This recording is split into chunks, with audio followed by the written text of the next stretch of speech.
All right, guys, so this is going to be the final round, round 6 of the DXN Provisions tournament, May the 28th.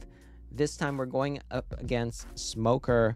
At this point, we are X and 1. We're playing for 3rd place, and let's get right into it.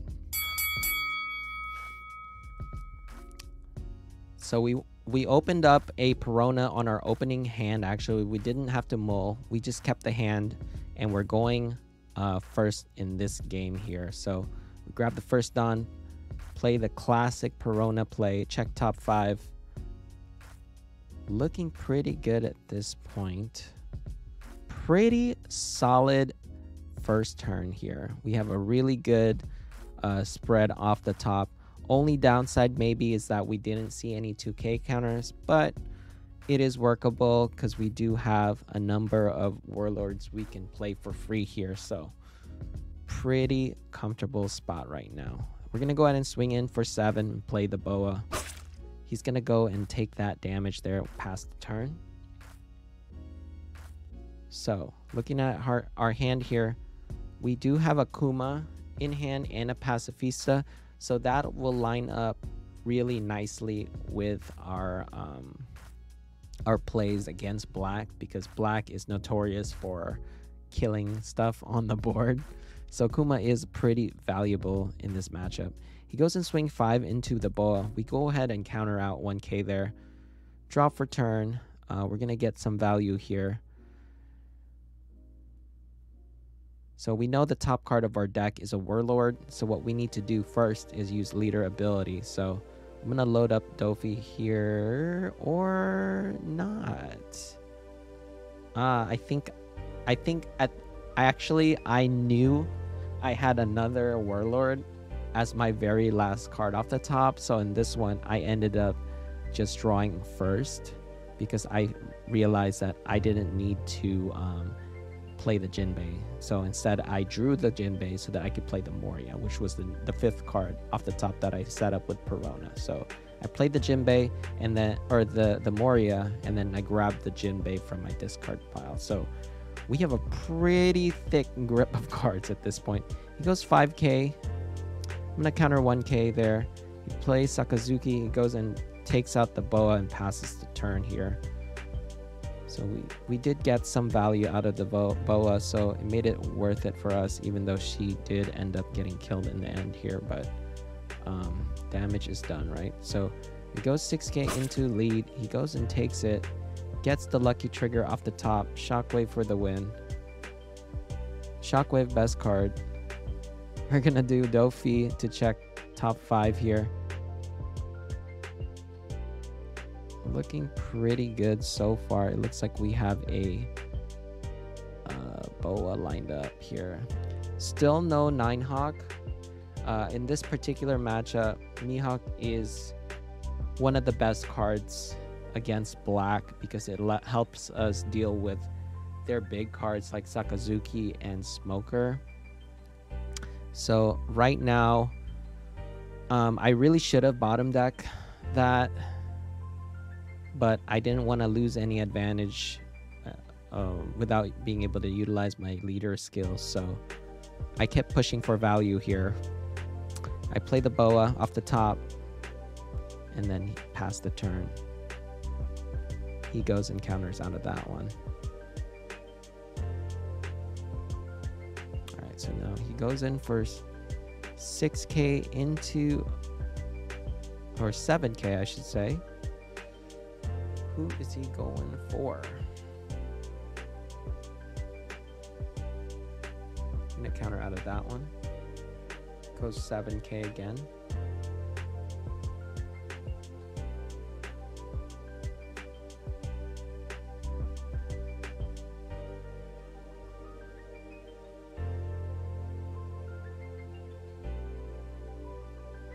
I'm gonna go and counter that one as well. 2 cards in hand. We have a 2k and a 1k in my hand.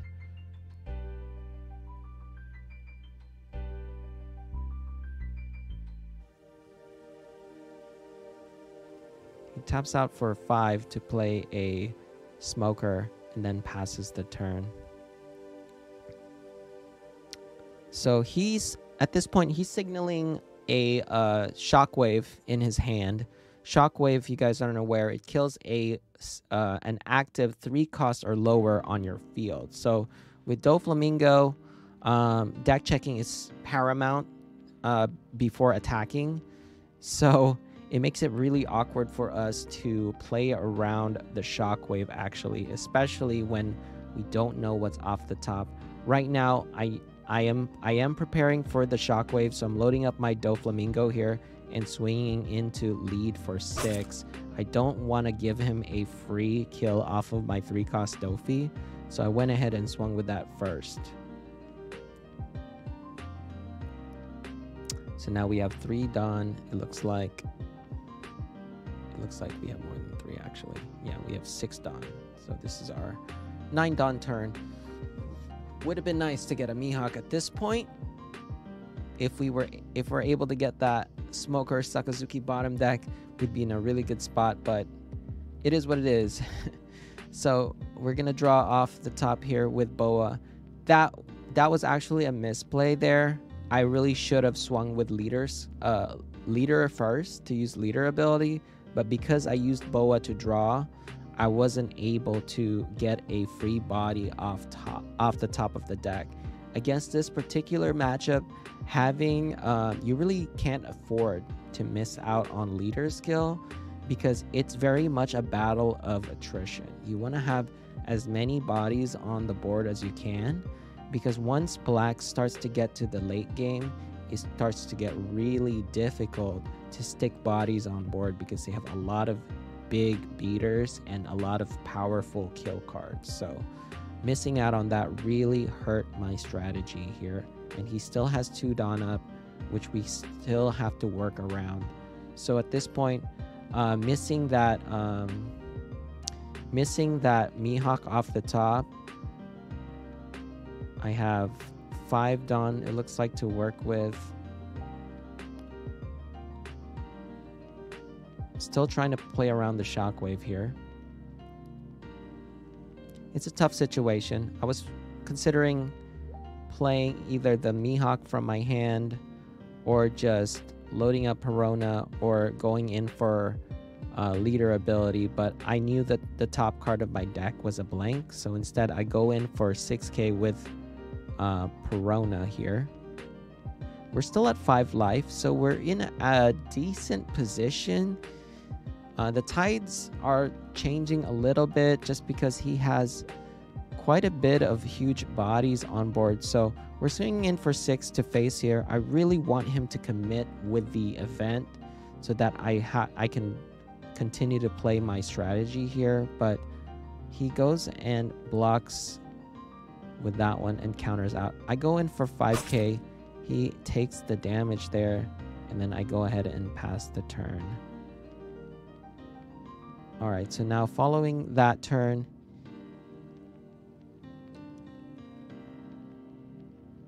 he's at 1 life to our 5, mind you. And we're going in on our 10 Dawn turn here.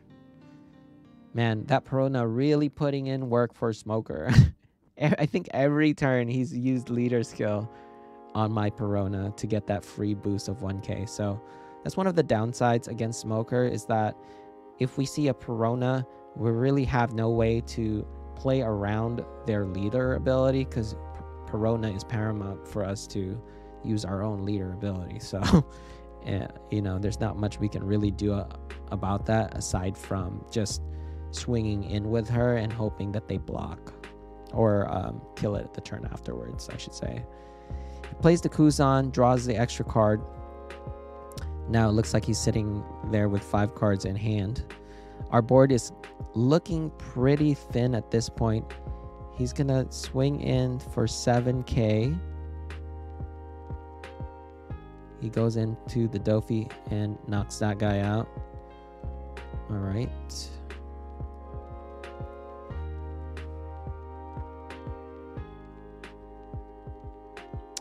He goes in 10k to lead. We're still at 5 lives, so we end up taking that one.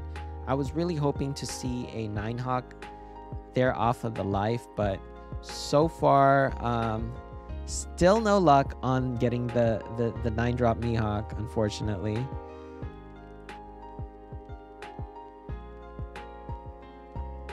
And he's still posturing the Shockwave. Now, at this point, we don't know what's on the top of our deck, right? So I know that he has Shockwave. He's been posturing Shockwave for about 2 turns now. And most players, if they're just bluffing, they're not going to keep 2 Dawn up 2 consecutive turns. It's just a waste of Dawn. At least I believe that. So I'm convinced at this point that he has Shockwave, but there's not much I could really do to play around the Dofi. I'm considering my options here. If I should just use leader skill blind, if I should just load my characters up and swing, if I need to leave 2 Dawn up in order to use Love Beam this turn. So this turn is the longest turn actually that I took in this game, because it is a pivotal turn, right? You see the tides are turning here. He's got two big bodies on board, and he has a 4-drop Kuzan and a Borsalino, which is really threatening to our strategy. So really considering my options here. At this point, there's not much we can really do to play around the Shockwave. So let's see what happens.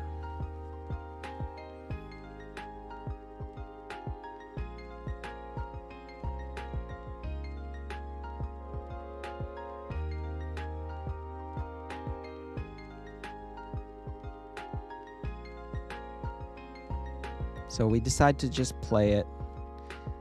Not sure if that was the right play there, but it is what it is. We went for the 3-drop play. We're setting up the deck right now. I have Boa on the draw next turn, and I have a Jinbei off the top. So we have a pretty good play for next turn. We're going to load up the Dofi here, swing in for 7 to lead, play the Moria. And then, of course, he plays the Shockwave, gets the free kill. Ah, so free. Really not much we could have done there. On hindsight, I think perhaps the right play was to just play 2 4-drops active and just leave 2 Dawn up, or perhaps swing in for 7 with lead and then play 2 4-drops from hand. But having a rested character really doesn't help us in this moment.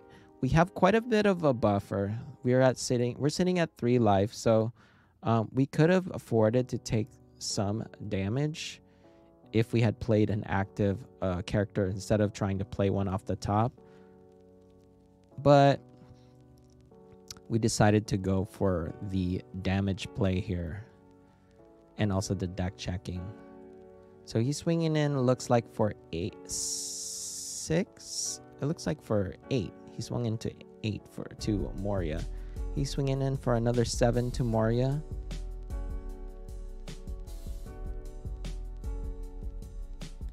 We haven't seen Akuma yet. It's really unfortunate. We had to ditch our earlier Akuma to counter out. So he's going to swing into, looks like face for another 8k. So we have the option here. Well, we don't really have an option. We have to take that. So now we're at 1 life. Oh god, and 2 loves. This hand is so cringe, man. Still no Mihawk. So we're gonna counter out of the 7k swing here. He goes and kills my 4-drop with another event. Oh my god. So that was kind of our hope there, is to stick a body, but he did have the event to clear it. Still has 2 Dawn active, posturing the Shockwave here. Man, Shockwave is so strong. MVP for sure.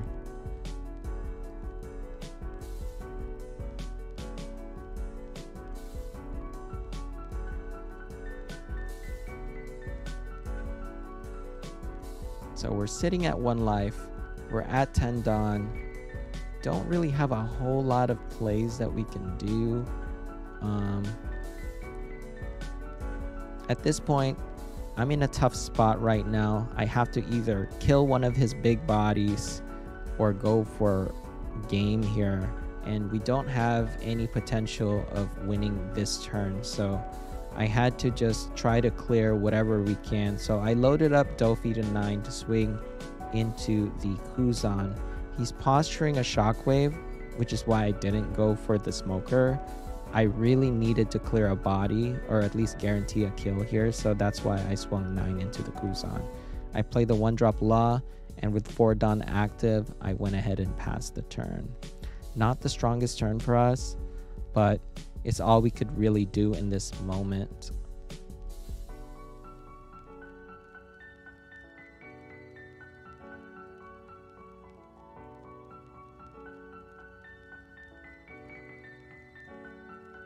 Goes in for 9k to lead.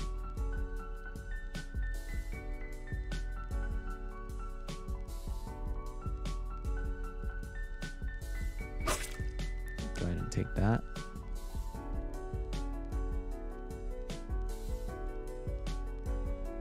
Another 9k into lead here. All right.